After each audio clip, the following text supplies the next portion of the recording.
The people of Ijoba celebrated the announcement of Prince Adewole's royal engagement. They believed the future was already decided. A prince would marry a princess. Two royal families would unite. The kingdom would continue following the traditions of the ancestors. But far away from the palace, a different story was beginning. A village girl named Amara refused to let disappointment destroy her spirit. She had discovered that the man she trusted was a prince. But she also discovered something more important. A crown did not make someone honest. A title did not make someone worthy.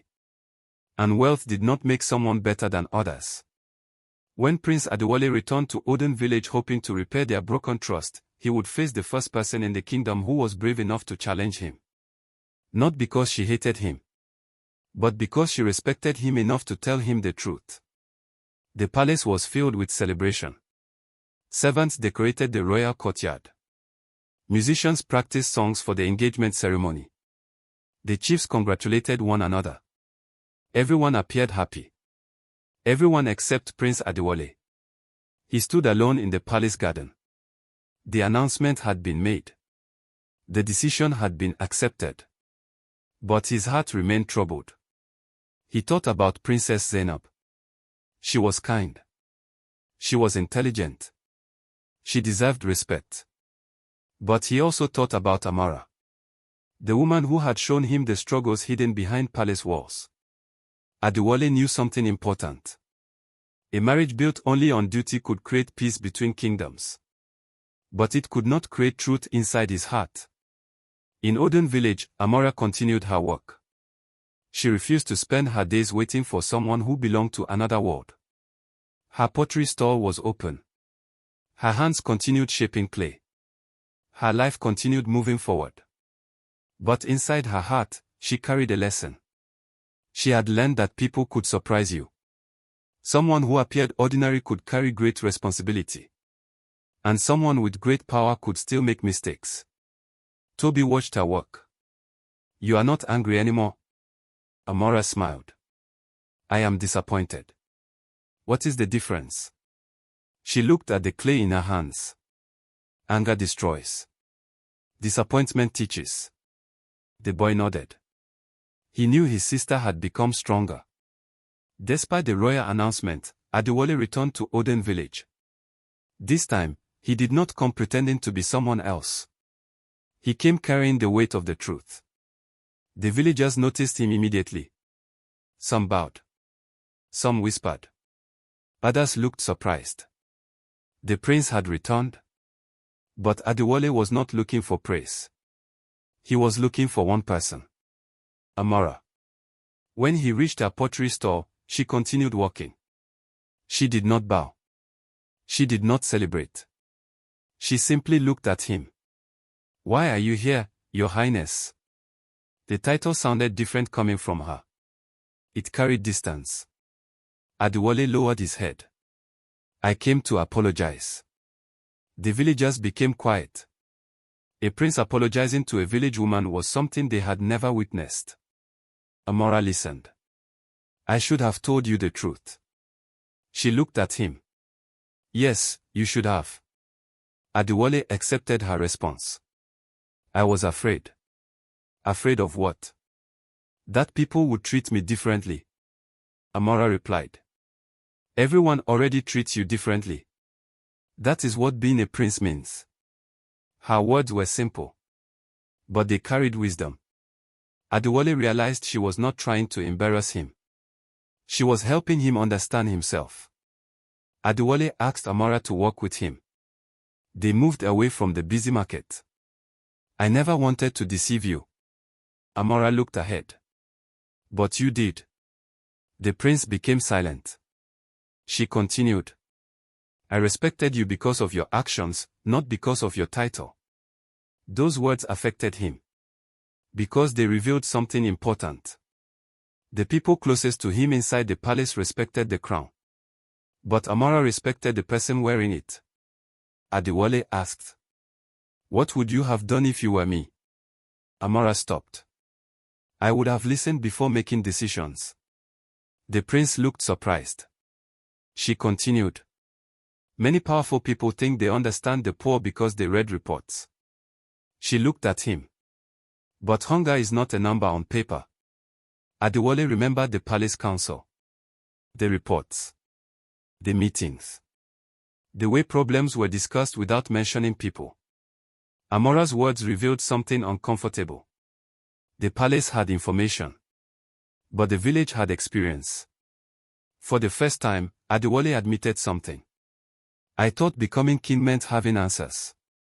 Amara looked at him. What do you think now? He smiled slightly. I think a good king knows when to ask questions. Amara noticed the change in him. The prince she met in the village was still there. But now he carried a greater responsibility. Their conversation was interrupted by villagers calling for help. A farmer had collapsed in the field. Without hesitation, both of them ran towards him. The farmer was weak because his family had not eaten properly for days. Adewale was shocked. Why did nobody report this? The villagers looked at him. To whom? The question silenced him. They had no direct connection to the palace. Their struggles remained hidden. The prince finally understood. The problem was not only poverty. The problem was distance. The palace was too far from the people it ruled. Before leaving Oden, the villagers presented Adewale with a gift. It was a small clay bowl made by Amara. The prince looked surprised. This is for you. Amara explained. Remember where you learned your greatest lessons. Adewale held the bowl carefully. It was simple. It had no gold. No jewels. But it carried more meaning than anything inside the palace treasury. Back at the palace, Chief Baligan received information. The prince had returned to Oden. He had spoken with villagers. He had listened to their complaints. Baligan became worried. The more Adewale learned, the harder he would be to control. He called his trusted men. The village girl is influencing him. One advisor asked. What should we do? Baligan looked towards the palace windows. Separate the prince from anything that changes his thinking. The palace of Ijoba became busier with every passing day. The royal craftsmen created decorations. The musicians prepared traditional songs. The royal kitchens prepared food for hundreds of guests. Everyone was excited about the coming engagement ceremony between Prince Adewale and Princess Zainab. But while the kingdom celebrated, Adewale felt trapped. Everywhere he walked, people congratulated him. Congratulations, Your Highness. The kingdom will become stronger. Your marriage will bring prosperity. The words sounded like praise. But to Adewale, they felt like reminders of a decision he never made. He respected Princess Zainab. He respected his father. But he could not ignore the voice inside him telling him something was wrong. A crown could command obedience. But it could not command the heart. Princess Zainab stood before her mirror as attendants prepared her royal clothing. To everyone watching, she looked like a woman about to receive everything she could desire. A future queen. A royal marriage. A life of honor. But inside, she carried her own fears. Her closest companion noticed her silence. You should be happy. Zainab smiled faintly. People think a palace is made of gold. She looked around the room. But sometimes gold can feel like a cage. She understood Adewale more than anyone. Both of them were expected to sacrifice personal happiness for the future of their kingdoms. After the prince's visit, people in Oden village began talking. Some villagers admired Amara. Others wondered why a prince would spend time with a poor craftswoman. At the market, two women whispered. Do you think she believes she can become royalty? Another replied. People should know their place. Amara heard them. For a moment, their words hurt. But she remembered her father's lessons. A person's worth was not decided by the opinions of others.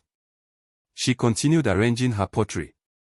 She refused to allow rumors to control her confidence. During a royal council meeting, Adewale raised concerns about the villages. The people outside the capital are suffering. The chiefs looked uncomfortable. Chief Baligan responded. Your Highness, every kingdom has challenges. Adewale looked at him. Challenges become disasters when leaders ignore them.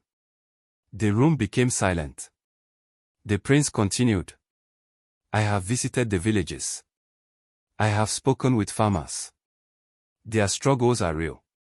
Some chiefs exchanged worried looks. They were not used to a prince bringing village problems into the royal chamber. But Adewale was no longer the same young man who left the palace. Chief Baligan slowly stood. Your Highness, emotions can cloud judgment. Adewale looked at him. Is caring for people an emotion? Baligan replied. A kingdom survives through order, not feelings. The prince answered. Order without justice only protects the powerful. The chiefs became silent. Nobody had ever challenged Baligan openly. The advisor had controlled palace decisions for years. But now, the young prince was questioning everything.